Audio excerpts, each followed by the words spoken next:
नमस्कार दोस्तों, आज हम जीव विज्ञान के एक बेहद महत्वपूर्ण विषय पर चर्चा करेंगे। ग्रेग मेंडल और उनके द्वारा स्थापित आनुवंशिकी के नियम। हरे भरे खेतों और मटर के पौधों के बीच मेंडल ने ऐसे प्रयोग किए जिन्होंने विज्ञान की दुनिया में क्रांति ला दी। उन्हें जेनेटिक्स का जनक कहा जाता है क्योंकि मेंडल ने पहली बार यह समझाया कि माता पिता के गुण किस तरह संतानों में आते हैं।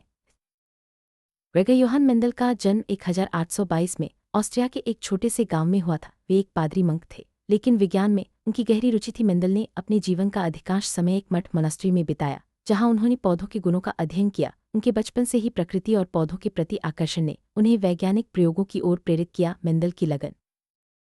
मेंडल ने अपने प्रयोगों के लिए मटर के पौधों को चुना। इसके पीछे कई कारण थे। मटर का जीवन चक्र छोटा होता है, जिससे जल्दी परिणाम मिलते हैं। इनमें स्पष्ट और आसानी से पहचाने जाने वाले गुण होते हैं, जैसे बीज का रंग या पौधे की ऊंचाई। साथ ही मटर के पौधों में स्वपरागण सेल्फ पोलिनेशन और परपरागण क्रॉस पोलिनेशन दोनों संभव हैं, जिससे मेंडल को अपने प्रयोगों में विविध।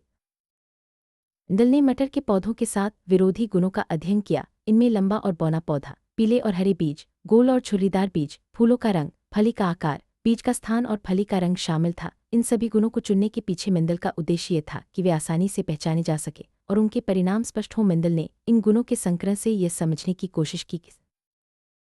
मेंडल का पहला नियम है प्रभुत्व का नियम, लॉ ऑफ डोमिनेंस। पूर्णविराम। जब दो विरोधी गुणों वाले पौधों का संकरण किया जाता है तो पहली पीढ़ी F1 में केवल एक गुण ही प्रकट होता है। इसे प्रभुत्वशाली डोमिनेंट को कहते हैं। उदाहरण के लिए, जब लंबा ती और बौना ती पौधा मिलाया गया तो सभी संतानें लंबी निकली। इसका मतलब लंबाई का गुण बौनेपन पर हावी रहा। मेंडल का दूसरा नियम है पृथक्करण का नियम, लॉ ऑफ सेग्रीगेशन। पूर्णविराम। इस नियम के अनुसार जब गैमीट गामीट बनते हैं तो जीन के जोड़े एक दूसरे से अलग हो जाते हैं। इसका अर्थ है कि हर गैमीट में किसी एक ही प्रकार का जीन जाता है। इसी वजह से जब दो गैमीट मिलते हैं तो संतानों में विभिन्न गुणों का संयोजन देखने को मिलता है। मेंडल ने यह सिद्ध किया कि गुणों का पृथक्करण।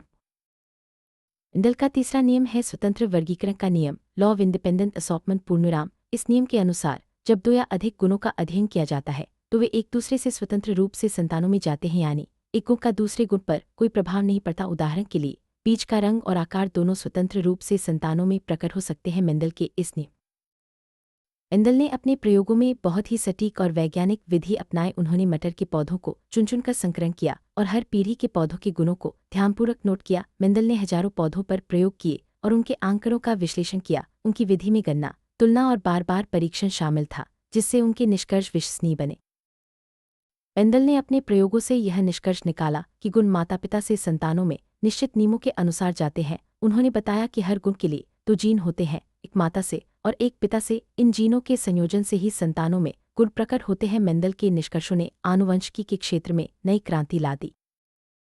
मेंडल के समय उनके प्रयोगों को ज्यादा महत्व नहीं दिया गया। उस समय के वैज्ञानिक मेंडल के निष्कर्षों को समझ नहीं पाए। मेंडल ने अपने जीवन में बहुत संघर्ष किया, लेकिन उन्होंने हार नहीं मानी। उनकी मेहनत और लगन ने ही आज उन्हें आनुवंशिकी के जनक बना दिया।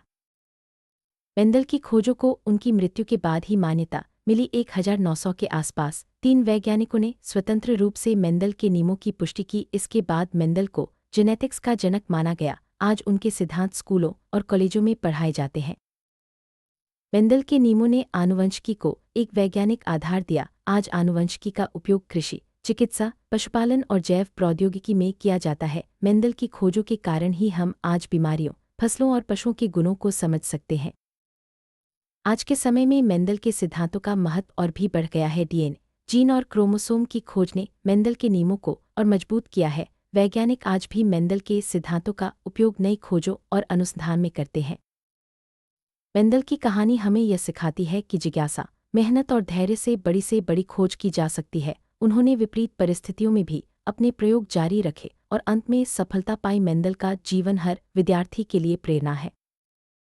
आज हमने जाना कि ग्रेगर मेंडल ने किस तरह मटर के पौधों पर प्रयोग कर आनुवंशिकी के 3 महत्वपूर्ण नियम स्थापित किए। उनके सिद्धांतों ने विज्ञान की दुनिया में नई क्रांति लाई। मेंडल की मेहनत, लगन और वैज्ञानिक सोच से हम सभी को प्रेरणा मिलती है। आशा है आपको यह यात्रा रोचक और ज्ञानवर्धक लगी होगी।